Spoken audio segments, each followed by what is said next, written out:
नमस्कार, जय हिंद। आज हमारे बीच आचार्य सत्यनारायण जी हैं।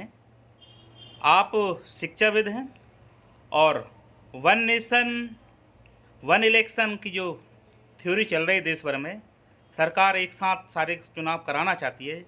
उस पर आचार्य जी से मैं पूछना चाहता हूँ कि आचार्य जी आप क्या समझते हैं? नमस्कार सर। नमस्ते जी। पहले तो मैं बहुत बहुत धन्यवाद देता हूं आपको कि मुझे अपने इस प्लेटफॉर्म पर आपने ऐसा सुंदर सामयिक विचार पर अपने विचार प्रस्तुत करने का अवसर दिया। वन नेशन वन इलेक्शन एकदम ठीक ही है।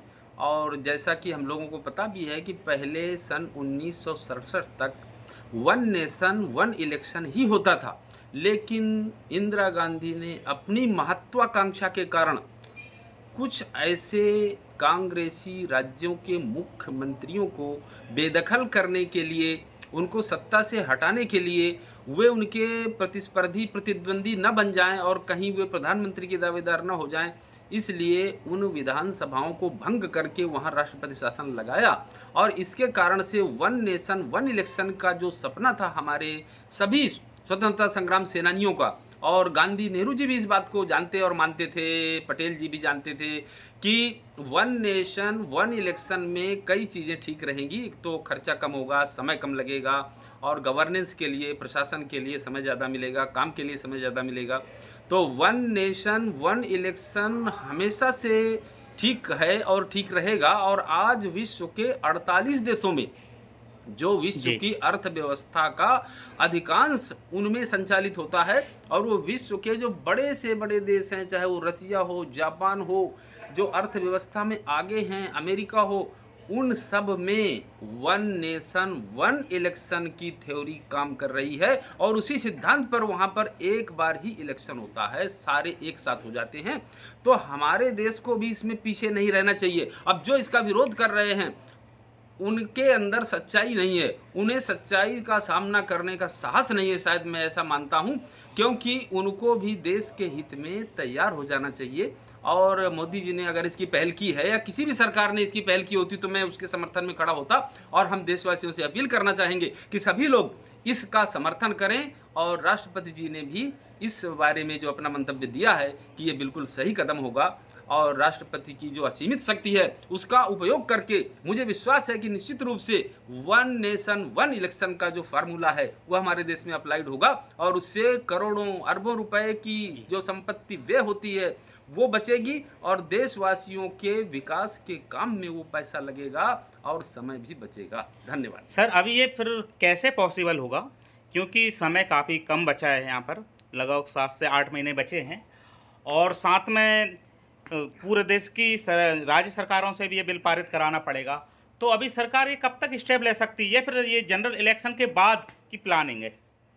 इसकी प्लानिंग तो ऐसा है कि जो गवर्नर्स हैं वो अगर अपने यहाँ से लिख कर दे दें, संविधान में गवर्नर्स को और राष्ट्रपति को असीमित शक्ति दी गई है। अगर राष्ट्र के हित में या राज्य के हित में कोई फैसला लेना हो तो राष्ट्रपति की और गवर्नर की शक्तियां असीमित हैं।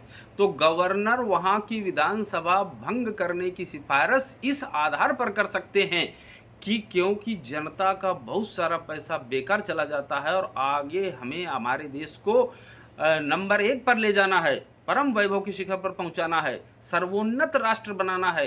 तो उसको देखते हुए अगर हम एक बार विधानसभा भंग करके और इलेक्शन करवा देते हैं, और वन नेशन वन इलेक्शन का फार्मूला एक साथ अप्लाई कर देते हैं पूरे देश में, तो ये असंभव नहीं होगा। खासकर इस समय असंभव इसलिए नहीं होगा कि गवर्नर सारे जो हमारी केंद्र सरकार है उसके कारण से या उसको समर्थन करने वाले हैं, तो वो इस प्रकार की सिफारिश कर सकते हैं। तो राष्ट्रपति अपनी असीमित शक्ति से उन सब विधानसभाओं को भंग करके एक साथ चुनाव करा सकते हैं। ऐसा भी चल रहा है, जी। यदि देश में एक बार चुनाव ना कराएं, है ना, 5 साल में 2 बार भी चुनाव करा सकते हैं, आधे स्टेट के एक साथ और आधे स्टेट के एक साथ। ऐसा भी ध्यान में चल रहा है कि ऐसा भी हो सकता है।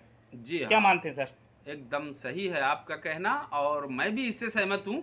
और इन दो के बीच में ही कोई फैसला राष्ट्रपति जी का होगा कि जो इलेक्शन जिनके पास में है, मान लो 24 के बजाय 25 में भी जिन राज्य में इलेक्शन होना है, या 1.5 साल बाद होना है, या अभी 23 में जिनका होना है उन सब का 24 में एक साथ करा लिया जाए।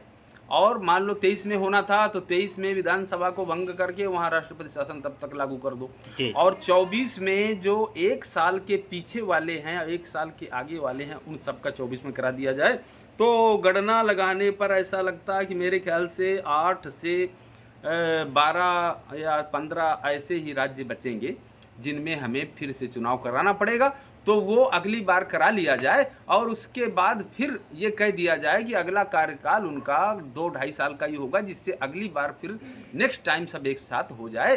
तो धीरे धीरे भी हम एक लाइन पर और वन नेशन वन इलेक्शन पर आ सकते हैं। मैं तो पूरी तरह सहमत हूँ और देश की जनता भी सहमत है, और राष्ट्रपति और प्रधानमंत्री जी और जो हमारे जज हैं उनका जो मंतव्य है वो भी जनता के हित में है। तो मेरा विश्वास है कि हम इस कदम पर आगे बढ़ेंगे और इससे देश का बहुत बड़ा फायदा होगा। अभी हम देख रहे हैं विपक्ष ने गठबंधन बनाया है, इंडिया है ना, हाँ, और वो सोच रहे हैं कि ये कहीं ना कहीं मोदी जी की चाल है, हम लोग इसमें सक्सेस ना हो पाए, तो एक सिगुपा छोड़ रखा है मोदी जी ने। ये कहना भी ज़्यादा ठीक नहीं है, इसलिए कि उनमें भी इंडिया के अंदर जो घटक हैं उनमें भी कई ऐसे नेता हैं जो खुले आम इसका समर्थन कर चुके हैं। जैसे अखिलेश यादव जी ने सपोर्ट इसके किया था, समर्थन में हैं। ऐसे ही नीतीश कुमार ने भी विरोध नहीं किया है। जी मतलब है कि मौनम स्वीकार लक्षणम, जी। तो वो उसको स्वीकार कर रहे हैं।